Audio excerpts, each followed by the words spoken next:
लिखे। आप सभी भक्तों को सफला एकादशी व्रत की ढेर सारी शुभकामनाएं। आप सभी के जीवन में लक्ष्मी नारायण की कृपा से आप सभी को सभी प्रकार के सुख और समृद्धि की प्राप्ति हो। इस बार सफला एकादशी का व्रत जो कि 7 जनवरी 2024 दिन रविवार को एकादशी का व्रत किया जा रहा है। पौष माह के कृष्ण पक्ष में पड़ने वाली एकादशी को इसे सफला एकादशी के नाम से जाना जाता है। इस दिन भगवान विष्णु, माता लक्ष्मी और भगवान विष्णु के नारायण स्वरूप का पूजन किया जाता है। जो भी भक्त सच्ची श्रद्धा के साथ, नियम और निष्ठा के साथ सफला एकादशी का व्रत करते हैं, भगवान का पूजन करते हैं, कथा श्रवण करते हैं, इससे भगवान विष्णु अपने भक्तों के सभी प्रकार के पापों को नष्ट कर देते हैं तथा यह सभी प्रकार के मनोरथों को सिद्ध करने वाली है। प्रत्येक माह के कृष्ण पक्ष और शुक्ल पक्ष की एकादशी तिथि के दिन एकादशी का व्रत किया जाता है। इसे एकादशी या 11 व्रत के नाम से जाना जाता है। एकादशी का व्रत भगवान श्री कृष्ण, भगवान विष्णु को अति प्रिय होता है।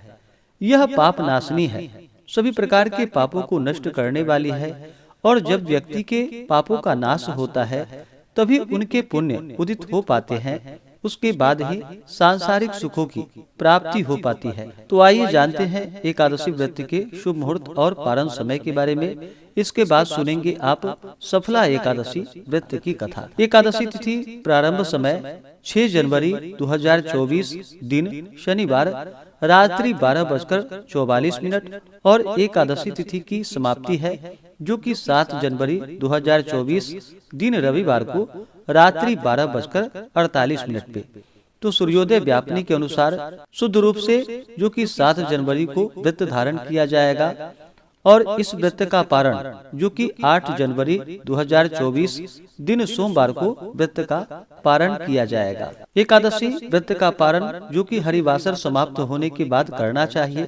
हरिवासर का समय द्वादशी तिथि का पहला चौथाई हिस्सा वह समय हरिवासर का होता है, उसे छोड़ करके व्रत का पारण करना चाहिए। तो इस बार सफला एकादशी व्रत का पारण जो कि 8 जनवरी 2024 दिन सोमवार को किया जाएगा। पारण का समय सुबह 7:15 से सुबह 9:20 तक व्रत का पारण किया जाएगा। इस व्रत का पारण जो कि गोमयेन पारणम यानी कि गाय के गोबर से व्रत का पारण है, यह संभव ना हो पाए तो आप तुलसी दल, जल या फल से व्रत का पारण करें। एकादशी तिथि के दिन सूर्योदय का जो समय है वह समय सुबह 6:45 और सूर्यास्त शाम 5:23। ब्रह्म मुहूर्त का जो समय है वह समय सुबह 5:27 से सुबह 6:21 तक होगा। एकादशी तिथि के दिन राहु काल का जो समय है 7 जनवरी को वह समय शाम 4:03 से शाम 5:23 तक और 8 जनवरी को सुबह 8:04 से सुबह 9:24 तक राहु काल का समय होगा। राहु काल समय के दौरान कोई भी नया कार्य या शुभ कार्य आदि नहीं करनी चाहिए, यह लाभप्रद नहीं होता है। तो आइए सुनते हैं सफला एकादशी व्रत की कथा। इसी प्रकार से ज्ञानवर्धक जानकारियाँ प्राप्त करते रहने के लिए, व्रत पूजा के बारे में जानने के लिए, कथा को सुनने के लिए चैनल पे अगर आप पहली बार आए हैं तो चैनल को लाल बटन दबा करके सब्सक्राइब करें, साथ में बेल आइकन घंटी को दबाएं ताकि वीडियो का नोटिफिकेशन आपको समय से मिलता रहे। वीडियो को लाइक करें, कमेंट में भगवान विष्णु की जय जरूर लिखें। तो आइए सुनते हैं सफला एकादशी व्रत की कथा। तो बोलिए प्रेम से भगवान विष्णु की जय, माता लक्ष्मी की जय। एक समय की बात है, एक बार महाराज युधिष्ठिर और भगवान श्री कृष्ण बैठे थे। तब महाराज युधिष्ठिर ने भगवान श्री कृष्ण से कहा कि हे भगवान, हे प्रभु, पौष मास के कृष्ण पक्ष की एकादशी का क्या नाम है और उसके व्रत की क्या विधि है और उस दिन किस देवता की पूजा की जाती है? कृपा कर विस्तार से मुझसे कहिए, मेरी सुनने की बड़ी इच्छा है। युधिष्ठिर के ऐसे वचन को सुनकर भगवान श्री कृष्ण बोले कि हे पांडु नंदन, पौष कृष्ण एकादशी को सफला एकादशी कहते हैं। इसके देवता नारायण हैं। इस एकादशी को इन्हीं की पूजा होती है। नारायण दक्षिणा सहित यज्ञों से जितना संतुष्ट नहीं होते, उतना संतुष्ट एकादशी व्रत सहित रात्रि जागरण से संतुष्ट हो जाते हैं। जिस प्रकार देवताओं में विष्णु, मनुष्यों में ब्राह्मण, नागों में शेषनाग, पक्षियों में गरुड़ श्रेष्ठ है, उसी प्रकार व्रतों में एकादशी व्रत श्रेष्ठ है।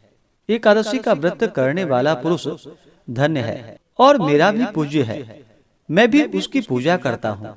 सफला नामक इस एकादशी में ऋतु में उत्पन्न होने वाले प्राप्य फलों से भक्ति पूर्वक नारायण की पूजा करनी चाहिए, अथवा नारियल, नींबू, अनार, सुपारी, लवंग आदि अर्पण कर धूप एवं दीप दान करनी चाहिए। षोडशोपचार सहित पूजन कर रात्रि को नृत्य एवं कीर्तन कर जागरण करना चाहिए। एकादशी व्रत के समान जो यज्ञ का पुण्य फल है वह और किसी दूसरे व्रत का फल नहीं है। 5 वर्ष तप करके जो पुण्य फल प्राप्त होता है वह पुण्य फल इस सफला नामक एकादशी व्रत के करने से हो जाता है। अब आप सफला एकादशी व्रत की कथा को सुनिए। हे राजन, पूर्व काल में महिष्मान नाम का एक राजा था, जिसकी राजधानी चंद्रावली थी। उस राजा के 4 पुत्र थे। सबसे बड़े पुत्र का नाम लुम्पक था। वह बड़ा ही दुष्ट, महानीच, पापी, धूर्त, हरि निंदक और वैश्यागामी था। साधु, वैष्णव एवं देवद्रोही था।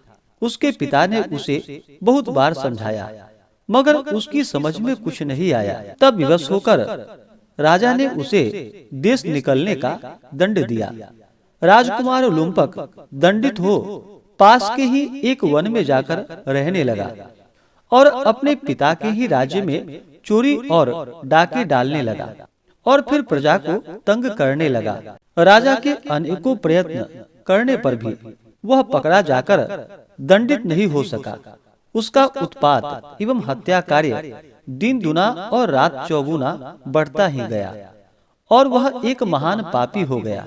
परंतु संयोगवश उसने अपना स्थान जहाँ बनाया था वह एक पुराने पीपल के नीचे था और वह किसी समय किसी की तपोभूमि रह चुकी थी। एक दिन लुम्पक को अपना शरीर कुछ अस्वस्थ मालूम हुआ, अस्तु उसने उस दिन कुछ भी भोजन नहीं किया। दूसरे दिन एकादशी थी। लुम्पक को बड़े जोरों का ज्वर हो आया और वह दिन भर अचेत ही पड़ा रहा। मध्याह्न के समय में उसे कुछ भूख सी मालूम हुई और वह धीरे धीरे चलकर वन से ज्यों त्यों करके कुछ फल लेकर आया और उस पीपल के नीचे बैठ गया। थकावट से उसका शरीर पुनः भारी हो गया और फलों को खाने की इच्छा ही नहीं हुई। तब उसने फलों को उसी पीपल की जड़ में रखकर कहा कि लीजिए वासुदेव भगवान, अब यह फल आपको ही अर्पण है। यह कहकर वह उसी जगह पड़ा रहा और रात भर कराहता और छटपटाता रहा। संयोग इसी को कहते हैं कि इच्छा से अथवा अनिच्छा से वह 10वीं से नियम पूर्वक रहकर एकादशी को भूखा रहा। संध्या समय ऋतु फलों को श्री वासुदेव को अर्पण कर रात भर जागता रहा। इस महापुण्य से उसके आज तक के समस्त पाप जलकर राख हो गए और उसके हृदय में ज्ञान का प्रकाश उदय हो गया। उसी समय एक सुंदर घोड़ा अनुपम और दिव्य साजों से सजा हुआ उसके सामने आकर खड़ा हुआ। राजकुमार लुम्पक घोड़े को देख ही रहा था कि उसके कानों में साफ साफ सुनाई दिया कि हे राजकुमार, कल संध्या समय तुमने एकादशी व्रत करके ऋतु फलों से मेरी जो पूजा की थी उसके पुण्य फल से तुम्हारे सभी पाप नष्ट हो गए, साथ ही तुम्हारी प्रकृति भी बदल गई। अब तुम इसी घोड़े पर सवार हो अपने पिता के पास चले जाओ, वह तुम्हें आदर पूर्वक रख लेंगे और तुम्हें तुम्हारा खोया हुआ राज्य भी देंगे। राजकुमार लुम्पक ऐसी आकाशवाणी को सुनकर बहुत ही प्रसन्न हुआ और तत्काल ही दिव्य दिव्य वस्त्राभूषणों से भूषित होकर के घोड़े पर चढ़कर अपने पिता के पास जाकर उन्हें प्रणाम किया और अपना सारा का सारा वृतांत राजा से कह सुनाया। राजा अपने पुत्र के ऐसे वचन को सुनकर और उसे परम तेजस्वी जानकर अत्यंत ही प्रसन्न हुआ और शीघ्र ही घर बाहर का सारा काम बंदोबस्त करके राज्य भी उसके हाथों में सौंप दिया। राजकुमार ने अत्यंत निपुणता के साथ अपने राज्य को संभाला और फिर प्रजा भी संतुष्ट हो गई। राजा हर मास की एकादशियों का व्रत नियम पूर्वक करने लगा और अनेकों पुत्रों का पिता हो अंतकाल में स्वर्गलोक में जाकर आनंद करने लगा। हे राजा, इसी प्रकार जो कोई भी इस सफला नामक एकादशी का व्रत करता है उसके सभी मनोरथ पूर्ण हो जाते हैं। तो बोलिए प्रेम से भगवान विष्णु की जय, माता लक्ष्मी की जय। तो आशा करता हूँ कि यह जानकारी आपको अच्छा लगा हो। ऐसे ही ज्ञानवर्धक जानकारियाँ प्राप्त करने के लिए चैनल पे अगर आप नए हैं तो चैनल को लाल बटन दबा करके सब्सक्राइब करें, साथ में बेल आइकन घंटी को दबाएं ताकि वीडियो का नोटिफिकेशन आपको समय से मिलता रहे।